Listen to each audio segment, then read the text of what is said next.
ಬಂದ್ ಅಂದ್ರೆ ಮೊದಲು ಟೆನ್ಷನ್ ಶುರುವಾಗೋದೇ ಸಾರ್ವಜನಿಕರಿಗೆ. ಏನೆಲ್ಲ ಬಂದ್ ಆಗುತ್ತೆ, ಏನೇನು ಇರುತ್ತೆ ಅಂತ ಇದೀಗ ಮತ್ತೆ ಇಂಥದೇ ಟೆನ್ಷನ್ ಶುರುವಾಗಿದೆ.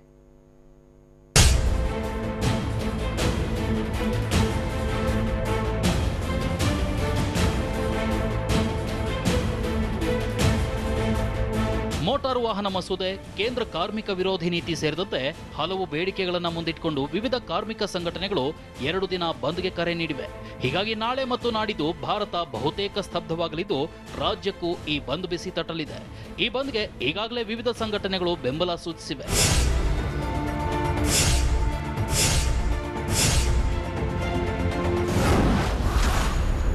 ಸದ್ಯ ಭಾರತ್ ಬಂದ್ಗೆ ಕರೆ ನೀಡಿರೋದ್ರಿಂದ ದಾವಣಗೆರೆ ವಿಶ್ವವಿದ್ಯಾಲಯದ ಸ್ನಾತಕ ಮತ್ತು ಸ್ನಾತಕೋತ್ತರ ಪರೀಕ್ಷೆಗಳನ್ನು ಮುಂದೂಡಲಾಗಿದೆ.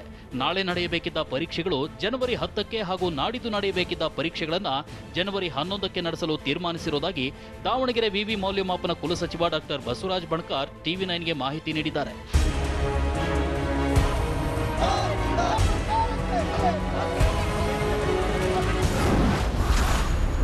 ಬಂದ್ ಹಿನ್ನೆಲೆಯಲ್ಲಿ ಬೆಳಗಾವಿಯ ರಾಣಿ ಚೆನ್ನಮ್ಮ ವಿಶ್ವವಿದ್ಯಾನಿಲಯದ ಸ್ನಾತಕೋತ್ತರ ಪದವಿ ಪರೀಕ್ಷೆಗಳನ್ನು ಮುಂದೂಡಲಾಗಿದೆ. ಇತ್ತ ಕೆಎಸ್ಆರ್ಟಿಸಿ ಹಾಗೂ ನಗರ ಸಾರಿಗೆ ನೌಕರರು ಪ್ರತಿಭಟನೆಯಲ್ಲಿ ಭಾಗಿಯಾಗಲಿದ್ದಾರೆ. ಹೀಗಾಗಿ ಸಂಚಾರ ಬಹುತೇಕ ಬಂದ್ ಆಗುತ್ತೆ. ಇತ್ತ ಬಿಸಿಯೂಟ ಕಾರ್ಯಕರ್ತೆಯರು ಸಹ ಮುಷ್ಕರದಲ್ಲಿ ಭಾಗವಹಿಸಲಿದ್ದಾರೆ.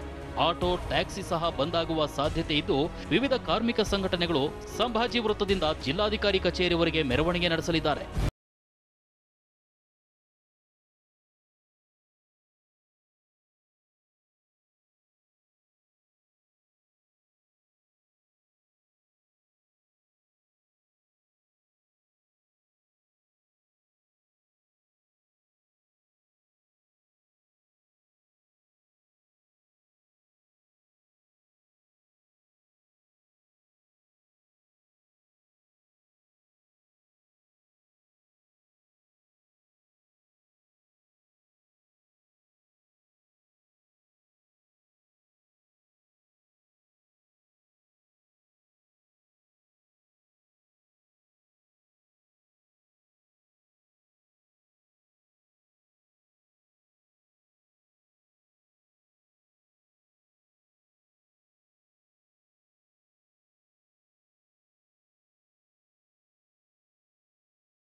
ಡಿಸಿ ವಿವೇಚನೆಗೆ ಬಿಡಲಾಗಿದೆ.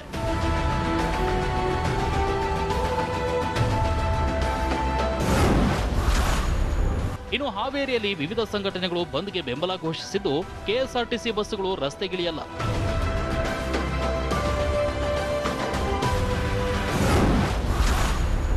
ಇನ್ನು ಹಾಸನಕ್ಕೂ ಬಂದ್ ಬಿಸಿ ತಟ್ಟಲಿದ್ದು ಕೆಎಸ್ಆರ್ಟಿಸಿ ನೌಕರರು ಬಂದ್ಗೆ ಬೆಂಬಲ ನೀಡಿರೋದ್ರಿಂದ ಸಾರಿಗೆ ಸಂಚಾರ ಸ್ತಬ್ಧವಾಗಲಿದೆ. ಇತ್ತ LIC ಹಾಗೂ BSNL ಸಂಘಟನೆಗಳು ಸಹ ಬೆಂಬಲ ನೀಡಿವೆ.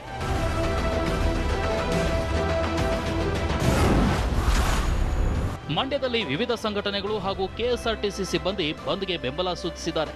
ಹೀಗಾಗಿ ಬಸ್ಗಳು, ಆಟೋಗಳು ಹಾಗೂ ಟ್ಯಾಕ್ಸಿಗಳು ರಸ್ತೆಗಿಳಿಯುವ ಸಾಧ್ಯತೆ ಕಡಿಮೆ ಇದೆ.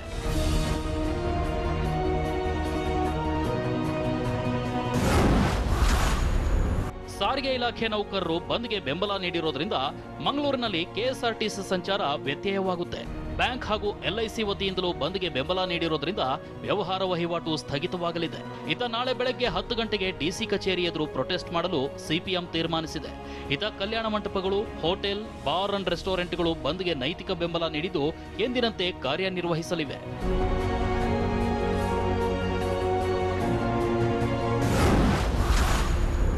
ಮೈಸೂರಿನಲ್ಲಿ ಸಾರಿಗೆ ಇಲಾಖೆ ನೌಕರರು ಕರ್ತವ್ಯ ಬಹಿಷ್ಕರಿಸುತ್ತಿರುವ ಹಿನ್ನೆಲೆಯಲ್ಲಿ ಬಸ್ ಸಂಚಾರ ಬಹುತೇಕ ಸ್ಥಗಿತವಾಗುತ್ತೆ.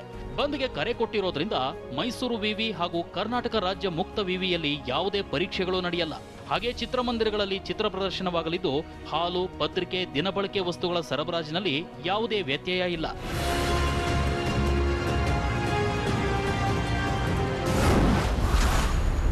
ಉಡುಪಿಯಲ್ಲಿ ಹೋಟೆಲ್ ಹಾಗೂ ಬಾರ್ ಮಾಲೀಕರು ನೈತಿಕ ಬೆಂಬಲ ಮಾತ್ರ ನೀಡಿದ್ದು ಎಂದಿನಂತೆ ಕಾರ್ಯನಿರ್ವಹಿಸಲಿವೆ.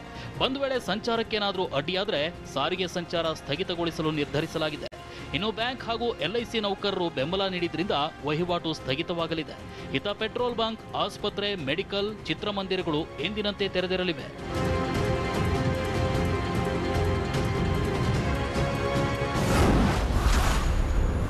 ಜೈಪುರದಲ್ಲೂ ವಿವಿಧ ಸಂಘಟನೆಗಳು ಸ್ವಯಂ ಪ್ರೇರಿತ ಬಂದ್ಗೆ ಕರೆ ನೀಡಿವೆ. ಅಲ್ಲದೆ ಸಾರಿಗೆ ಇಲಾಖೆ ನೌಕರರು ಬೆಂಬಲ ನೀಡಿರುವುದರಿಂದ ಬಸ್ ಸಂಚಾರ ಬಹುತೇಕ ಸ್ತಬ್ಧವಾಗುತ್ತೆ.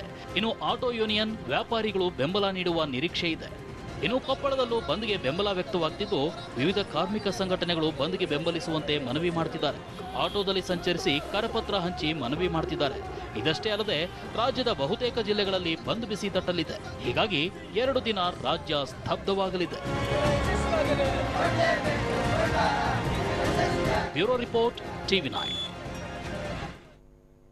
ಇನ್ನು ನಾಳೆ ಮತ್ತು ನಾಡಿದ್ದು ಭಾರತ್ ಬಂದ್ಗೆ ಕರೆ ನೀಡಿರೋದ್ರಿಂದ ಕೆಲ ಸೇವೆಗಳು ಸ್ಥಗಿತವಾಗಲಿವೆ. ಹಾಗಾದ್ರೆ ಏನೆಲ್ಲ ಇರಲ್ಲ ಅನ್ನೋದನ್ನ ನೋಡೋದಾದ್ರೆ ಬಿಎಂಟಿಸಿ, ಕೆಎಸ್ಆರ್ಟಿಸಿ ಬಸ್ ಸಂಚಾರ ಇರಲ್ಲ. ಹಾಗೆ ಆಟೋ ಸಂಚಾರದಲ್ಲಿ ಇಳಿಮುಖವಾಗಲಿದೆ. ಇನ್ನು ಬ್ಯಾಂಕ್, LIC, ಪೋಸ್ಟ್ ಆಫೀಸ್ ವಹಿವಾಟು ಸ್ಥಗಿತವಾಗುವಂತ ಸಾಧ್ಯತೆಗಳು ಇವೆ. ಇನ್ನು PUC ಪೂರ್ವ ಸಿದ್ಧತಾ ಪರೀಕ್ಷೆಯನ್ನ ಮುಂದೂಡಲಾಗಿದೆ. ಅಲ್ಲದೆ ರಾಜ್ಯ ಕಾನೂನು ವಿಶ್ವವಿದ್ಯಾನಿಲಯದ ಪರೀಕ್ಷೆಯನ್ನ ಕೂಡ ಮುಂದೂಡಲಾಗಿದೆ.